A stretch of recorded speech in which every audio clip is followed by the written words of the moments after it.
இயேசுவின் நாமத்தினாலே அன்பின் வாழ்த்துக்கள். மிஷினரி வாழ்க்கை வரலாறு பகுதியில் இன்னைக்கு நாம் யாரை பார்க்க போகிறோம் அப்படின்னா, கிருஷ்ணன் பிள்ளை என்ற ஹென்றி ஆல்பர்ட். இவருடைய சொந்த ஊர் தமிழ்நாட்டில் உள்ள பாளையங்கோட்டை. அதுதான் அவருடைய பிறந்த ஊர்.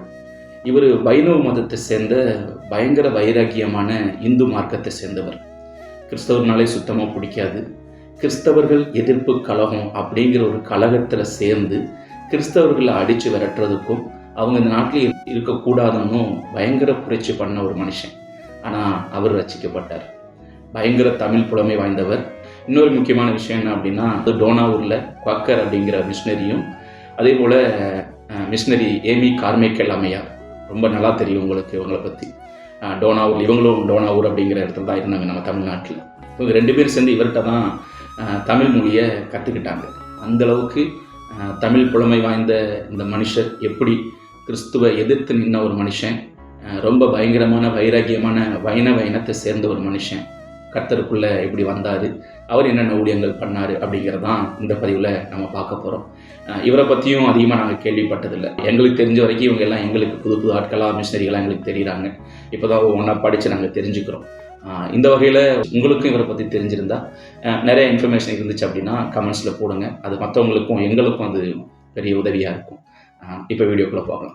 பிறப்பு 1827, மறைவு 1900. பாளையங்கோட்டை தமிழகத்தின் தென்பகுதியில் அமைந்திருக்கும் சிறு நகரம் எனினும் தென் மாவட்டங்களில் இது ஒரு கல்வி மையமாக அமைந்திருந்தது.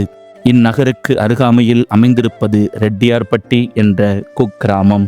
H.A. கிருஷ்ணபிள்ளையின் பெற்றோர் சங்கர நாராயண பிள்ளை, தெய்வநாயகி. இக்கிராமத்தில்தான் வாழ்ந்தார் கிருஷ்ணன் பிள்ளை. இவர்கள் மிகவும் வைராக்கியமான வைணவ சமயத்தைச் சேர்ந்தவர்கள். சங்கர நாராயண பிள்ளை சிறந்த தமிழ் பண்டிதர். கிருஷ்ணன் பிள்ளையின் பெற்றோர் வேலையின் காரணமாக திருநெல்வேலிக்கு அருகில் உள்ள கரையிருப்பு என்னும் கிராமத்தில் குடியேறியுள்ளனர். அப்பொழுது 1827 ஆண்டு ஏப்ரல் 23 கிருஷ்ண பிள்ளை பிறந்துள்ளார். 7 ஆண்டுகளுக்கு பின் கிருஷ்ண பிள்ளைக்கு ஒரு சகோதரன் பிறந்தார். அவரது பெயர் முத்தையா பிள்ளை. சங்கர நாராயண பிள்ளை தன் 2 ஆண் மக்களுக்கும் வைணவ சமய நூல்களை மனப்பாடம் செய்ய கற்றுக் கொடுத்திருந்தார். கிருஷ்ண பிள்ளை 14 வயதிலேயே கம்பராமாயணம் பாடல்களை மனப்பாடமாய் சொல்வதுமல்லாமல் அதன் பொருளை கூறும் திறமையும் பெற்றிருந்தார். இவர் அக்காலத்தில் திண்ணை பள்ளியில் சேர்ந்து இலக்கணமும் கற்றுக்கொண்டார்.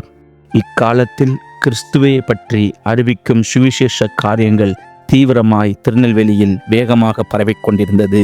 கிருஷ்ணன் பிள்ளை கிறிஸ்தவ மதத்தை விரும்பாததால் நற்செய்தி எதிர்ப்பு கழகத்தில் சேர்ந்து அந்நிய நாட்டு மதம் இங்கே பரவவிடக்கூடாது என்று வைராக்கியத்துடன் ஆலங்குளம் அருகே உள்ள நல்லூரில் உள்ள கிறிஸ்தவர்களுக்கு இடையூறுகள் செய்ய ஆரம்பித்தார். கிருஷ்ண பிள்ளைக்கு தமிழில் ஆர்வம் அதிகம் இருந்ததால் தனது தம்பி முத்தையாவுடன் திருப்பால் கடல்நாத கவிராயரிடம் இலக்கணம் கற்க வந்தார். இதற்கிடையில் சாயர்புரத்தில் உள்ள திருமறை பயிற்சி கல்லூரிக்கு ஒரு தமிழ் பண்டிதர் தேவைப்பட்டதால் அங்கு கிருஷ்ண பிள்ளைக்கு அவர் கிறிஸ்தவ மத எதிர்ப்பாளர் என்பதை அறிந்திருந்தும் 1852 ஆண்டு வேலை கொடுக்கப்பட்டது. கிருஷ்ண பிள்ளை கிறிஸ்தவ மதத்தை வெறுத்தபடியால் கிறிஸ்தவரோடு தொடர்பில்லாமலேயே இருந்து வந்தார். அப்பொழுது அங்கு மிஷினரி குருவாக இருந்த ஹக்ஸ்டபிள் துரை இவருக்கு ஒரு புதிய ஏற்பாட்டை கொடுத்தார். இதனால் வெறுப்படைந்த கிருஷ்ண பிள்ளை வேலையே வேண்டாம் என்று எழுதி கொடுத்து விட்டார். ஆனால் அந்த குருவானவர் கிருஷ்ண பிள்ளை வீட்டிற்கு சென்று மன்னிப்பு கேட்டு வேலை பார்க்கும்படி வற்புறுத்தினார்.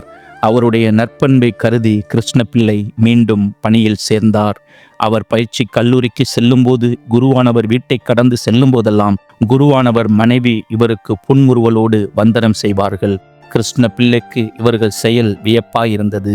நான் இவர்களை வெறுக்கிறேன், ஆனால் இவர்கள் என்னிடம் இவ்வளவு அன்பும் மரியாதையும் காட்டுகிறார்களே என்று மனதிலே சிந்தித்துக் கொண்டிருந்தார். அவர்கள் காட்டின நற்குண செயல்கள் இவரை கவர்ந்ததினால் அந்த புதிய ஏற்பாட்டை வாசிக்க ஆரம்பித்தார். பின் கிறிஸ்தவர்களோடு பழகவும் செய்தார். ஆகவே வேத அறிவு வளர வளர அவருக்கு வைணவ மார்க்கத்திலுள்ள பற்று குறைய ஆரம்பித்தது.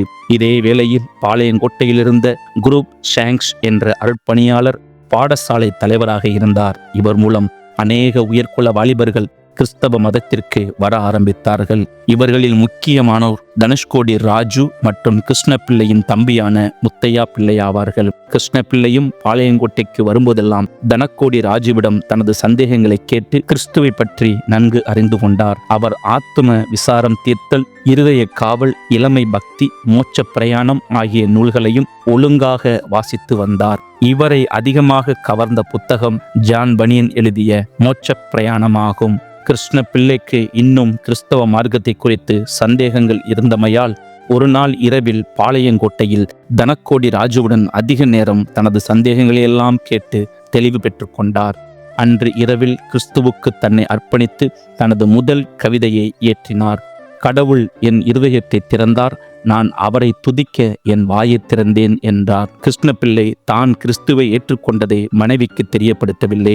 குடும்பத்தில் ஏதாவது குழப்பம் வந்துவிடக்கூடாது என்பதற்காகத்தான் சென்னை சென்று திருமுழுக்கு பெற்றுக்கொள்ளலாம் என்று தீர்மானித்து மனைவியையும் பிள்ளையையும் பாளையங்கோட்டைக்கு அனுப்பிவிட்டு அவர் சென்னை சென்று விட்டார். அங்கு பெர்சிவே குருவானவர் மூலம் ஒரு உயர்நிலைப் பள்ளியில் தமிழாசிரியர் வேலையில் அமர்ந்தார். அந்த குருவானவர் வெளியிட்ட வார இதழான தினவர்தினியின் துணை ஆசிரியராகவும் பணியாற்றினார். அவர் தனது மனைவி பிள்ளைகளுக்கு சென்னை வரும்படி கடிதம் எழுதினார். ஆனால் அவர்கள் தங்களையும் கிறிஸ்தவர்களாக்கி விடுவார் என பயந்ததினால் அவர்கள் சென்னை செல்லவில்லை.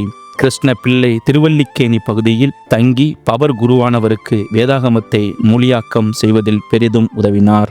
1858 ஆண்டு ஏப்ரல் 18 மயிலாப்பூரில் உள்ள தூய தோமா ஆலயத்தில் ஹென்றி ஆல்பர்ட் என்ற பெயரில் திருமுழுக்கு பெற்றதும் தனது குடும்பத்தையும் ஆதாயம் செய்யும் நோக்கத்தோடு பாளையங்கோட்டைக்கு வந்தார். ஆனால் அவரது மனைவி கிறிஸ்து மார்க்கத்தை ஏற்றுக்கொள்ள விரும்பாததால் பிள்ளைகளை விட்டுவிட்டு தாய் வீட்டுக்கு சென்று விட்டார். 1.5 ஆண்டுகள் கழித்து பிள்ளைகளின் பிரிவை தாங்க முடியாமல் மீண்டும் பாளையங்கோட்டைக்கு வந்து தனியே ஒரு வீட்டில் வசித்தார். தனது மனைவியும் தாயும் தான் கிறிஸ்தவன் ஆனதால் தன்னை இகழ்வதை தாங்காமல் பின்வரும் கீர்த்தனையை இயற்றினார். ஏ என்றிகளும் உலகோடு எனக்கென்னிருமை, ஆயே உன்னை அல்லாமல் எனக் கார்துணை யாருறவே.